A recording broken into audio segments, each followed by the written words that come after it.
السلام علیکم students, I hope کہ آپ سب خیریت سے ہوں گے۔ لاسٹ لیکچر میں ہم نے ایک چیپٹر نیو ریڈ کیا تھا، علامہ شبیر احمد عثمانی رحمۃ اللہ علیہ۔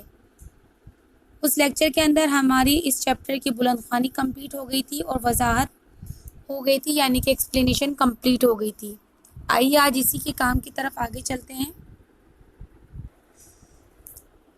یہ اس چیپٹر کے الفاظ معنی ہیں اسکرین کے اوپر۔ سب سے پہلے اس چیپٹر کو شروع کرنے سے پہلے آپ اس چیپٹر کا ٹائٹل پیج بنا لیجئے گا۔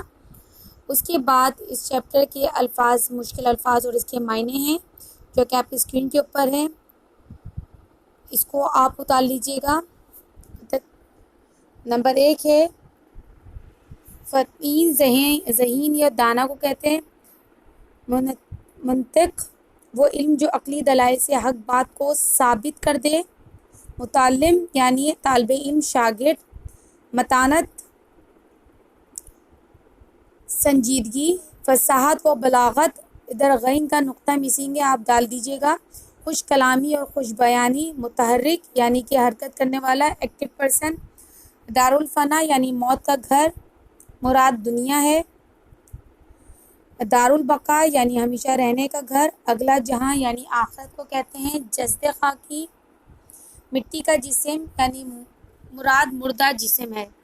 ٹھیک ہے، اسی الفاظ معنی کے بعد آپ اس چیپٹر کے نوٹ کی طرف چلتے ہیں۔ نیو پیج سے آپ علامہ شبیر احمد عثمانی رحمۃ اللہ علیہ پر ایک نوٹ لکھیے۔ کوشچن مینشن کرنے کے بعد نیو پیج سے آپ اس کی ہیڈنگ ڈال دیجئے گا۔ آئیے نوٹ دیکھتے ہیں۔ تحریک پاکستان میں جہاں قومی رہنماؤں نے اہم ترین کردار ادا کیا، وہیں علماء اکرام بھی پیچھے نہ رہے اور انہوں نے بھی تحریک پاکستان میں بڑھ چڑھ کر حصہ لیا۔ علامہ شبیر احمد عثمانی رحمۃ اللہ علیہ نے بھی تحریک پاکستان میں بھرپور حصہ لیا۔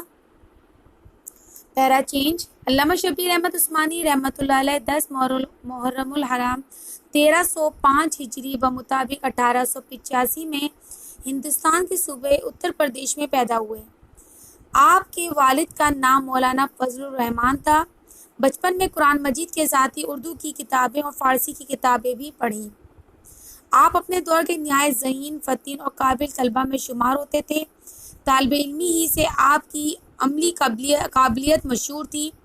1326 ہجری میں باقاعدہ طور پر تدریس کے پیشے سے وابستہ ہوئے۔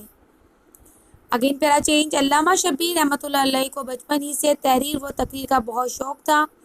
آپ کو فصاحت و بلاغت پر بھی کامل دسترس حاصل تھی۔ تحریک پاکستان میں ایک متحرک کردار ادا کیا۔ آپ کا سب سے بڑا کارنامہ قرارداد مقاصد کے ذریعے پاکستان کا دستور قرآن و حدیث کے عین مطابق بنانے کا اعلان کیا۔ آپ نے قائد اعظم کی نماز جنازہ بھی پڑھائی۔ آپ کا انتقال 13 دسمبر سن 1949 کو ہوا۔